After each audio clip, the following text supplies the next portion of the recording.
Hello guys, I hope you are doing well. जो मेरे पुराने सब्सक्राइबर्स हैं या फिर कुछ समय से मुझे सब्सक्राइब किया हुआ है, वो लोग जानते होंगे कि ये एक बुक समरी का चैनल है। मैं इसमें बुक समरीज डाला करता था, बट अब मैं थोड़ा सा इस चैनल की डायरेक्शन चेंज करना चाह रहा हूँ। तो अब से ये एक पॉडकास्ट चैनल होगा। मैं डिफरेंट लोगों को बुलाऊँगा, आपकी और मेरी तरह ही नॉर्मल लोग होंगे जो कि किसी एक फील्ड में बोल सकते हैं या फिर उनकी नॉलेज किसी एक पर्टिकुलर फील्ड में अच्छी खासी है। तो वो अपने एक्सपीरियंसेस आपके साथ शेयर करेंगे, मेरे साथ शेयर करेंगे। मैं भी उससे सीखूंगा, आप भी उससे सीखोगे। तो ये सीरीज़ हम लोग शुरू कर रहे हैं। तो ये हमारी पॉडकास्ट सीरीज़ का फर्स्ट वीडियो होने वाला है। तो इसमें मेरे खास गेस्ट आ रहे हैं, वो स्पिरिचुअलिटी के बारे में बोलने वाले हैं। तो फ्रॉम नाउ ऑनवर्ड्स इसमें केवल पॉडकास्ट अपलोड होंगे, किसी भी टॉपिक से रिलेटेड। जिस भी फील्ड में वो नॉलेज रखते हैं वो गेस्ट उस पर बोल सकते हैं। तो शुरू करते हैं हमारी पॉडकास्ट सीरीज़ का फर्स्ट वीडियो।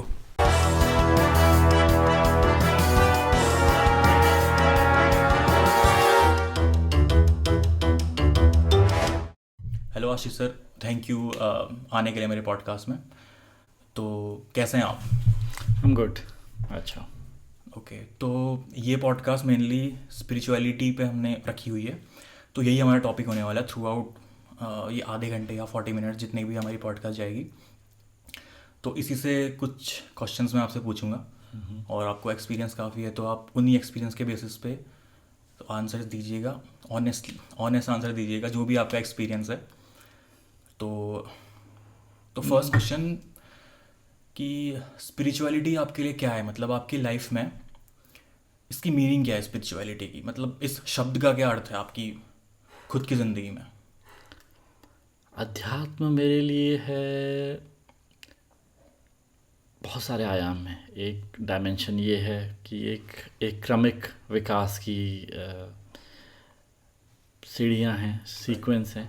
कुछ इस तरीके से कि जैसे हम जहाँ पे हम लोग बिलीवर हो जाते हैं, हम लोग इस एक परमेश्वर की सत्ता और इस सब पे बिलीव करते हैं, चाहे वो किसी भी लेवल पे हो, जहाँ पे हम ये मानते हैं कि हाँ कोई एक ऐसी सत्ता है जो सब कुछ कंट्रोल कर रही है, अथॉरिटी है जो कंट्रोल कर रही है, गवर्न कर रही है या डायरेक्ट कर रही है।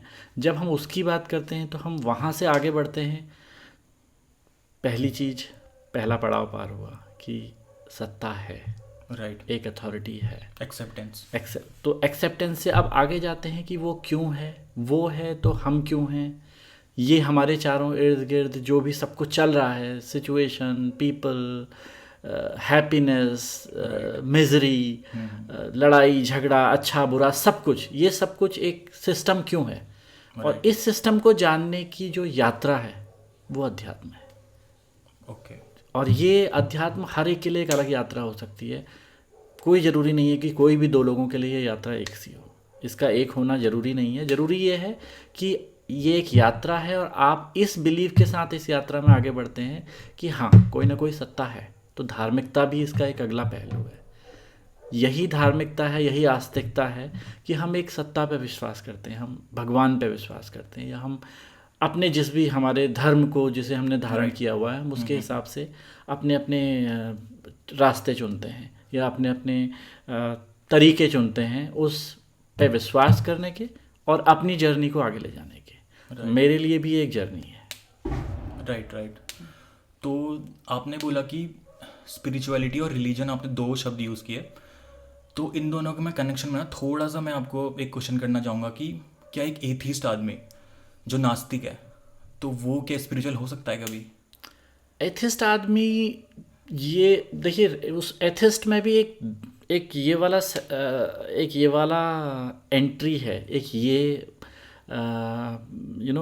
थॉट है या थॉट प्रोसेस है कि भगवान नहीं है या कोई भी कंट्रोलिंग अथॉरिटी नहीं है, सब कुछ रैंडमनेस पे है। Right. This is what is being atheist. Being atheist means nothing is being controlled, everything is getting randomly in front of you. The person who think about this, जो इस path पे है, आप सोचिए वो आध्यात्मिकता के अलग लेवल पे है, वो इस लेवल पे है कि सब कुछ रैंडम है तो आई हैव फुल पावर। तो जो फ्यूचर है वो एट विल है। फ्यूचर एट विल होना अपने आप में अध्यात्म का एक चैप्टर है, एक सीढ़ी है, जहाँ पे आप ये मानते हैं कि जो पास्ट है, हमारी मिजरीज़ का सारा, हमारे प्रॉब्लम्स का एक एक वो कहा जाता है, एक उसके बारे में एक बैकग्राउंड कहा जाता है। वो बैकग्राउंड क्या है कि हमारी हम जो पास्ट है उसको हम देखते हैं विल की तरह कि काश हम इसे बदल सकते हैं। फ्यूचर को हम देखते हैं हमारे एंग्जाइटी जो हमारे अंदर लेके आता है। हमें क्या करना होता है कि अपनी लाइफ को एज एन स्पिरिचुअल पर्सन हमें क्या करना होता है कि डेस्टिनी पे को पास्ट के लिए रखा जाता है, विल को फ्यूचर के लिए रखा जाता है। विल मतलब जो हम कर सकते हैं, जो हमारे हाथ में है, we are at control. Right. तो अभी प्रेजेंट हमारे कंट्रोल में है और हम जो अभी कर रहे हैं उससे हमारा फ्यूचर का निर्माण होगा। हाँ हाँ। और जो पास्ट हो गया उसका रिग्रेट पीछे छोड़ने का तरीका का एक एक वजह या एक बहुत अच्छा तरीका ये है बोलने का कि ये डेस्टिनी थी, जो हुआ उस पर हमारा बहुत कंट्रोल नहीं था, लेकिन हमारा कंट्रोल प्रेजेंट पे है हमारा, और हम उसको ठीक करके अपना फ्यूचर ठीक बनाएंगे। एक एथिस्ट भी तो यही बोल रहा है, हाँ, रैंडमनेस, राइट। वो बोल रहा है कि सब कुछ रैंडम होने वाला है। दैट मीन्स ही नो कि सब कुछ जो मैं करूँगा वही मुझे मेरे सामने आने वाला है। राइट। तो ये तो एक अध्यात्म का एक चैप्टर है। तो वो भी आध्यात्मिक व्यक्ति है जो एथिस्ट है। सही बात है, सही बात है। तो ये क्वेश्चन मैंने आपसे इसलिए पूछा था क्योंकि मैंने जे कृष्णमूर्ति की बुक पढ़ी थी, फ्रीडम फ्रॉम द नोन। तो उसमें उन्होंने ये बात की थी कि अगर आप ग्रो करना चाहते हो, स्पिरिचुअलिटी में आगे बढ़ना चाहते हो, तो जो अथॉरिटी का एक सेंस होता है उससे आप पहले फ्री हो जाओ। तो वो उनका तरीका था। खैर वो अलग अलग तरीके हैं, डेस्टिनेशन सेम है, तो वही बात हो गई। तो ये तो ठीक है। फिर तो अभी की जो जनरेशन है वो इन चीज़ों से रिलेट थोड़ा सा कम कर पाती है। चलो आप तो फॉर्चुनेट हो, मैं भी फॉर्चुनेट हूँ कि आप मेरे मतलब आपके मैं टच में आया और आपसे मैंने सीखा, तो मतलब तो इसलिए मैं फॉर्चुनेट हूँ। तो मैं ये जानता हूँ। तो लेकिन जो मेरे छोटे भाई हैं या छोटी बहनें हैं तो वो कम रिलेट कर पाते हैं इन चीज़ों से। जो जेनजीज अभी जो आए हुए हैं, तो उनको आप कैसे समझाएंगे उनकी लैंग्वेज में कि स्पिरिचुअलिटी क्या है और कैसे वो उनसे रिलेट कर सकते हैं? देखिए, हाँ, व्हाइल कीपिंग देयर लाइफस्टाइल। तो मतलब मैंने जो पहली बात करी थी कि उसका शुरुआत इससे होती है कि एक्सेप्टेंस ऑफ अथॉरिटी, ये एक पाथ है। There are multiple tools available, बहुत सारे टूल्स हैं। आप आर्ट ऑफ लिविंग पे चले जाइए, आप ईशा फाउंडेशन के सदगुरु जो हैं उनके फॉलो पे चले जाइए, या आप YSS जो योगदा सत्संग सोसाइटी है उसके फॉलो में जाइए, या और भी जो बहुत सारे हमारे समाज में आज हैं। आप इन सब के किसी को भी फॉलो करेंगे, ये क्रिया योग को फॉलो करते हैं या कुछ और फॉलो करते हैं, ये सब पाथ हैं और टूल्स हैं। हमारी जो जनरेशन की या जिस जनरेशन की आप बात कर रहे हैं उनको शुरुआत तो यहीं पे है कि अगर उनके अंदर ये एक्सेप्टेंस है कि हाँ कोई एक परमपिता परमेश्वर की सत्ता है या कोई एक कमांड है, और या अगर आप कुछ और भाषा में बोल रहे हैं तो इसे एकात्म मानववाद भी बोलते हैं, जहाँ ये माना जाता है कि एक सुप्रीम सिंगल कॉन्शियसनेस अवेलेबल है, एक चेतना, एक परम चेतना केवल एकात्म रूप में अवेलेबल है। अगर ये एकात्म रूप में एक चेतना अवेलेबल है तो इवेंचुअली आप जल्दी आएँ या कुछ देर में आएँ या कुछ और देर में आएँ, उम्र के किस पड़ाव में आएँ, किस घटना से प्रेरित होकर आएँ, किस व्यक्ति से जो आपके इर्द गिर्द है उससे प्रेरित होकर आएँ, उससे बात से प्रेरित होकर आएँ, या उसके रहन सहन, और या आजकल के जो सामाजिक चेतना का एक टाइम है जिसमें सोशल अवेयरनेस भी अच्छी लेवल पे है, और जो आजकल की सोशल लाइफ जो हमारे ये सोशल अवेयरनेस के टूल्स जो इंटरनेट पे अवेलेबल हैं, या फिर इन सब के थ्रू जो भी कम्युनिकेशन हो रहा है, अल्टीमेटली दे आर कमिंग, वो उसी डायरेक्शन में आ रहे हैं। तो इसको पुश करने की या उस डायरेक्शन में इन्फ्लुएंस करने की ज़रूरत नहीं है। वो वहाँ लैंड करेंगे, और हाँ हो सकता है कोई किसी चीज़ से प्रभावित हो रहा हो, किसी और चीज़ से। वो इन सब चीज़ों पर डिपेंड करता है कि हम क्या प्राप्त करने के लिए इस जन्म में आए हैं। तो ये फिर उस डायरेक्शन में चला जाता है कि आप वाई यू आर हियर, आप यहाँ क्यों हैं। वो यात्रा कभी ना कभी तो शुरू होती है। हाँ, राइट। हाँ, ये तो ठीक है। तो ठीक है, इसी से आगे एक स्टेप लेके चलते हैं। तो थर्ड क्वेश्चन मैं आपसे पूछना चाहूँगा, तो स्पिरिचुअलिटी जो यंग जनरेशन को पहुँचाने के लिए, ये तो आपने अपनी बात बताई, बट तो क्या एक आसान तरीका इससे ये है कि जो हमारा एजुकेशन सिस्टम है स्कूल्स में, कॉलेजेस में, तो वहाँ हम इसको कहीं इसकी जगह बन सकती है स्पिरिचुअलिटी की? बिल्कुल, मतलब ये तो कुछ ऐसी चीज़ है कि जो होनी ही चाहिए, जो हमारे यहाँ भारतीय संस्कृति या सभ्यता में, आप पूरे इंडिया में कहीं भी चले जाइए, कहीं भी चले, कुछ भी फॉलो कर लीजिए, वो अल्टीमेटली आपको किसी ना किसी तरीके से स्पिरिचुअलिटी से कनेक्ट करता है। आप वहाँ से आगे बढ़ते हो, जो चीज़ आपको क्लिक कर जाती है, जिसे आजकल की लैंग्वेज में बोलते हैं कि जो आपको किक देता है। राइट। किसी को योगा किक देता है क्योंकि शरीर कुछ इस तरीके से रिएक्ट कर रहा है जैसा वो एक्सपेक्ट नहीं कर रहे हैं, और उनको लगता है कि एक बार योगा ट्राई करा जाए, तो वो योग ट्राई करते हैं। योग क्या है? योग एक और टूल है, ये आपको समाज से बांध रहा है, योग कर रहा है, ये योग कर रहा है, योग कर रहा है। यही योग है। तो खुद को जानना और उसको समाज से जोड़ना, समाज के उत्थान में योगदान देना, अपना उत्थान करना और फिर समाज के उत्थान में योगदान देना, ये सीक्वेंस है, ये चैप्टर्स हैं, ये क्रम है, ये सीक्वेंस ऑफ इवेंट है जो आध्यात्म की यात्रा में आगे बढ़ते हुए मिलते रहते हैं। Right right. और जो हमारी कलेक्टिव कॉन्शियसनेस है उसके बारे में अवेयर भी हो रहे हैं हम लोग, अवेयर हो रहे हैं, क्योंकि हम लोग साथ में काम कर रहे हैं, साथ में आगे बढ़ रहे हैं। बिल्कुल, तो वो चीज़ भी हमारी अवेयर होती है। हाँ, वहाँ भी हम ग्रो कर रहे हैं उसमें। तो अभी जो अवेलेबल पाथ्स हैं हमारे पास राइट नाउ, मतलब जो अभी हमारा कल्चर चल रहा है या 2023-24, इसमें हमारे पास क्या क्या अवेलेबल पाथ्स हैं कि कोई एक बंदा जो कि ज़ीरो नॉलेज है उसको वो ग्रो करना चाहे, तो उसके पास क्या क्या पाथ्स अभी अवेलेबल हैं? वो शुरुआत योग से होती है। होता क्या है कि आप मतलब एक योग जो योग होता है, योगा। हाँ, योगा, बिल्कुल, जिसे फिजिकल योगा बोलते हैं, मतलब इंग्लिश में जिसे kind of योगा बोलते exercise हैं, बिल्कुल, इंग्लिश में योगा और हिंदी में योग बोलते हैं। वो एक्सरसाइज से थोड़ा सा ज़्यादा है। वो एक स्टैंडर्ड एक्सरसाइज नहीं है। एक्सरसाइज जब देखिए, आपका शरीर है, एक भौतिक शरीर है, और अगर आप एक आत्मिक शरीर के बारे में कल्पना करते हैं, सूक्ष्म शरीर के बारे में कल्पना करते हैं, तो आप ये जानते हैं कि सूक्ष्म शरीर और भौतिक शरीर, फिजिकल बॉडी, इन दोनों के बीच में कोई कनेक्शन होना चाहिए। तो आप वो कनेक्शन आइडेंटिफाई करते हैं, तो योग आपको वो कनेक्शन देता है। आप गुस्सा होते हैं तो आपकी सांसें तेज चलती हैं, तो मतलब दोनों कनेक्टेड हैं। किस चीज़ से कनेक्टेड है? सांसों से कनेक्टेड है।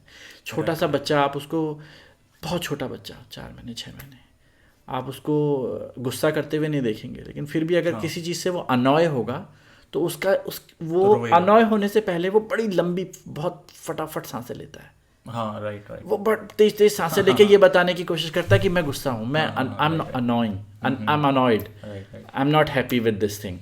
तो मतलब उसके पास गुस्सा नहीं है, लेकिन वो सांसों से बता रहा है कि गुस्सा है। गुस्सा ये एक जेस्चर है। हाँ, राइट। तो सांसें वो हैं जो आपको, आपकी फिजिकल बॉडी और आपकी स्थूल शरीर, जिसे आप बोले सूक्ष्म शरीर, उसको कनेक्ट करती है।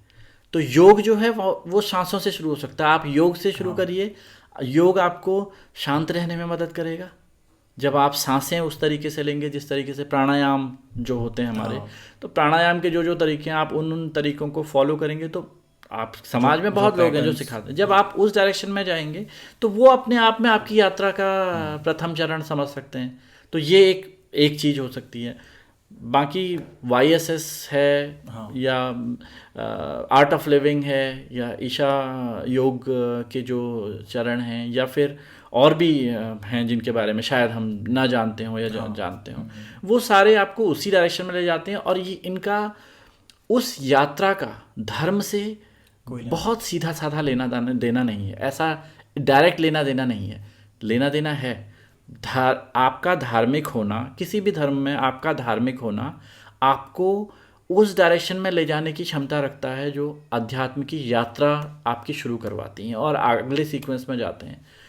आप किसी भी धर्म में देखिएगा, लोग जब ज्ञान बढ़ता है या जब एक आध्यात्मिकता बढ़ती है तो चेहरे पे एक शांति आती है और चेहरे पे एक रौनक आ जाती है, संतोष। संतोष। वो स्टेबिलिटी होती है, विचारों में स्टेबिलिटी होती है। वो कहाँ से आती है? वो आध्यात्मिकता का कोई चरण है, वो स्पिरिचुअलिटी का कोई चरण है, Right, उन right. चरणों से वो आती है।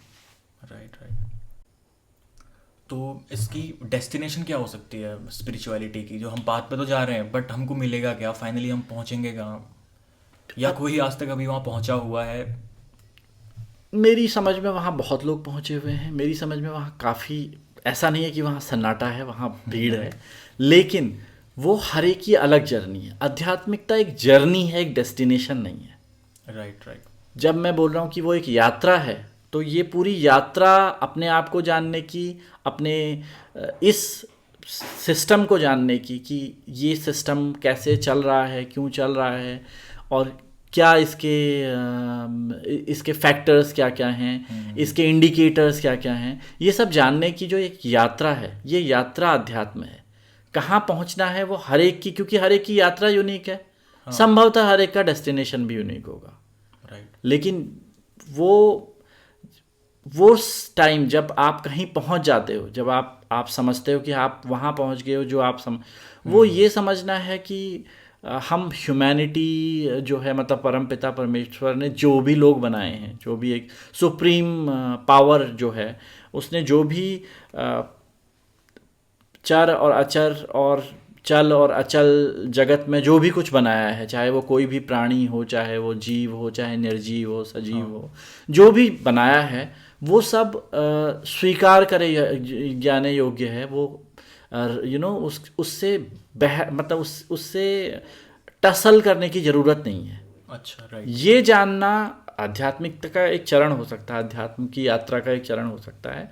उससे आगे हो सकता है, कुछ और आगे होगा, शांति हो सकता है, या मानवता की सेवा हो सकता है किसी और लेवल पे, या और भी संभवतः और भी चीज़ें हो सकती हैं। लेकिन ये एक यात्रा है जो यूनिक है, हर एक के लिए यूनिक है।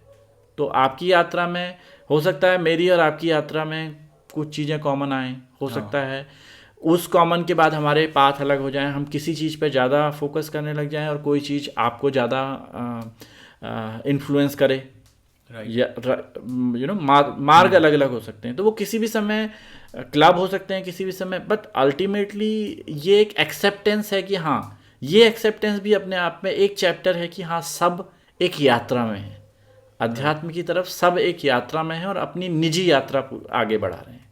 राइट। तो क्या डेस्टिनेशन एनलाइटनमेंट है? तो एनलाइटनमेंट कुछ एग्जिस्ट करता है, मतलब है कोई एनलाइटन अभी? एनलाइटेंड अभी हैं से इम्पॉर्टेंट ये है कि देखिए, अब आपको थोड़ा सा अध्यात्म को एक दूसरी डायरेक्शन में ले जाना होगा। जब आप एकात्म मानववाद की बात करते हैं, फिर आप कुछ कॉन्सेप्ट्स जो आपको शायद कुछ बुक्स हैं जैसे मैनी लाइफ मैनी मास्टर्स हैं, राइट, यहाँ आपको मिलती हैं, तो वो आपको ये बताते हैं कि ये एनलाइटमेंट एक इंडिविजुअल का एज अ ह्यूमन बॉडी नहीं है, ये एनलाइटमेंट एज अ सोल है। okay. और ये सोल ट्रैवल है, वाई वी आर हियर। तो वो वहाँ पे फिर गीता भी के कॉन्सेप्ट भी आ जाते हैं कि ये एक यात्रा है, और ये जीवन एक मैनी बॉडीज से बिल्कुल गो थ्रू हुई है। बिल्कुल, तो ये जीवन एक यात्रा है, अगले जीवन की तैयारी, फिर अगले जीवन की तैयारी, कपड़े बदलने के समान है यात्रा का। ये गीता में कहा गया है ना कि यात्रा ये एक इस शरीर की यात्रा है। ये सोल अगला शरीर धारण करेगी, अगला शरीर, हर शरीर में, हर नए जीवन में वह आत्मा कुछ न कुछ ज्ञान लेकर आगे बढ़ेगी और आध्यात्मिकता की अपनी उस यात्रा को पूरा करेगी। तो ये आध्यात्मिक जो यात्रा है, ये शरीर की यात्रा नहीं है, ये कुछ आत्मा की यात्रा है जो किसी एक आत्मा का पार्ट है। तो वो परम सत्ता का पार्ट है या सुप्रीम पावर का पार्ट है। तो वो जो यात्रा आगे बढ़ती रहती है, कुछ ना कुछ अचीव होता रहता है।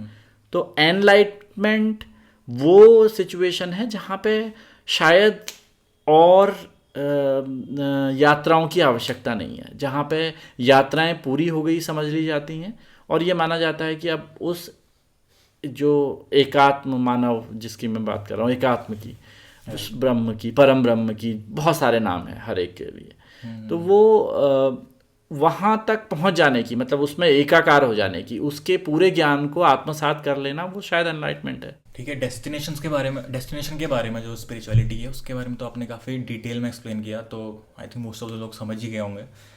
तो लास्ट क्वेश्चन जो इस पॉडकास्ट को एंड करने के लिए मैं पूछना चाहूँगा, क्योंकि टाइम भी आपके पास लिमिटेड है, तो जो हमारे कस्टम्स होते हैं किसी भी रिलीजन में, जैसे फॉर एग्जांपल बड़ों के पैर छूना या फिर पल्लू डालना, है ना, और या जब पूजा वगैरह हो रही है तो जो लड़की है वो लेफ्ट हैंड साइड अपने पति के बैठेगी और राइट हैंड साइड में पति बैठेगा, तो ये इनका कोई सिग्निफिकेंस है स्पिरिचुअलिटी में? रिलीजन में तो है, उसमें तो उनका सिग्निफिकेंस है। स्पिरिचुअल जर्नी कोई करना चाह रहा है तो ये सब कस्टम्स उसको फॉलो करने की ज़रूरत है? अगर कोई भी इंस्टीट्यूशन उसको बोल रहा है कि सूर्य नमस्कार कीजिए, तो क्या ये सब करने की ज़रूरत है? बिल्कुल बिल्कुल बिल्कुल। ये देखिए, ये इसको आप ऐसे समझिए कि जब मैंने बोला कि सबकी यात्रा यूनिक है, राइट। तो इसका मतलब अगर किसी ने कोई यात्रा चुनी है, कोई पर्टिकुलर तरीका, कोई टूल चुना है, कोई, क्योंकि एनलाइटमेंट के बहुत तरीके हैं। अगर मैं आपको अपने हिंदू धर्म में बोलूं तो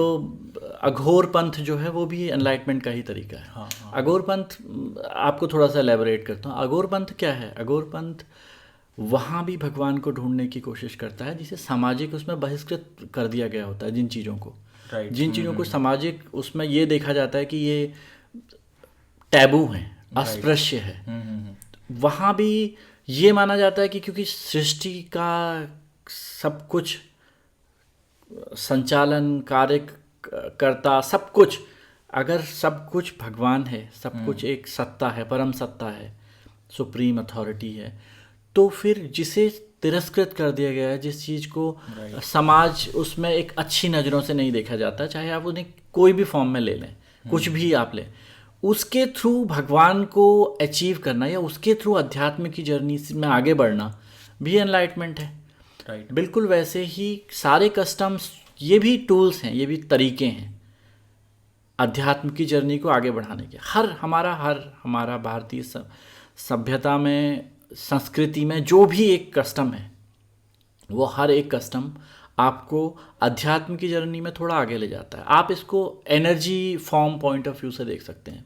आपका घर में किसी का आना और आपका पैर छूना आपके कुछ इस तरीके से ऊर्जा चक्रों को नियंत्रित करता है। आपका सिर झुकाना कुछ इस तरीके से आपके ऊर्जा केंद्रों को, शरीर के ऊर्जा केंद्रों को नियंत्रित करता है, जो अल्टीमेटली आपको उस जो अतिथि है या जो भी जिसके प्रति आपने आदर भाव दिखाया, आपको उसके प्रति हम्बल बनाता है, आपका उसके प्रति आदर और बढ़ाता है। तो ये एक आपने कुछ, ये देखिए, आपको ऐसे फिजिकली नहीं दिखेगा, फिजिकली आपको समझ में नहीं आएगा कि, क्योंकि हम हर चीज़ को, हमारी मतलब आज का समाज या आज का साइंस या आज का विज्ञान जिसे बोलते हैं, वो हर चीज़ को फिजिकल फॉर्म में नापने तोलने की कोशिश करता है। और फिर हम लोग अपना हम लोग रिलीजियस होने के बाद भी, आस्तिक होने के बाद भी उन चीज़ों को नेगेट करने की कोशिश करते हैं जो चीज़ें हमें सभ्यता दे रही है, हमारी संस्कृति दे रही है या हमारा धर्म दे रहा है। हम उन चीज़ों को नेगेट करने की कोशिश करते हैं क्योंकि हमें लगता है कि हम जिस साइंस को जानते हैं वो साइंस ने उसे प्रूफ नहीं करा है अपने वो बैलेंस में, अपने एपरेटसेस में नहीं करा है। ये बिल्कुल वैसा ही है जैसे किसी एक दिन जिस दिन परमाणु बम के जनक ने परमाणु बम बनाया था, उसके पहले वाले दिन 1 किलो यूरेनियम या कोई यूरेनियम और कोई भी रेडियो एक्टिव से इतनी ऊर्जा निकल सकती थी कि वो 50 किलोमीटर के एरिया को निर्जन बना सकता था। ऐसा अगर कोई कहानी कहती तो ये कहानी कपोल कल्पना ही होती। लेकिन जब बम बन गया उसके बाद ये अब कल्पना नहीं रही। क्यों? क्योंकि फिजिकल एपरेटस के तरीके से ये प्रूफ हो गया था। तो मतलब ऐसा नहीं है कि उसमें ऊर्जा पहले नहीं थी, ऊर्जा पहले भी थी, ऊर्जा बाद में भी थी। ये हमारी कंडीशनिंग इस तरीके की है कि आस्तिक होने के बाद भी हम लोग अपने फिजिकल जो उन्हीं चीज़ों पर बिलीव करते हैं जिन चीज़ों को हमें लगता है कि हमारा साइंस हमें एक्सप्लेन कर पाता है अपनी लैंग्वेज में और अप्रूवल देता है। बिल्कुल ठीक। तो बिल्कुल वैसे ही आप जो कस्टम्स की बात करते हैं, हर कस्टम का अपने आप में कुछ विशेष योगदान है, कुछ विशेष तरीका है उसको करने का। उसको पूजा करते समय छोटी उंगली को पृथ्वी पर लगा के जल छोड़ने का आचमन करना, या जो भी हर क्रियाकर्म, हर एक क्रियाकलाप या जो एक्टिविटीज़ इन पार्ट्स में गुजरती है, हर वो एक्टिविटीज़ का कुछ ना कुछ मतलब है।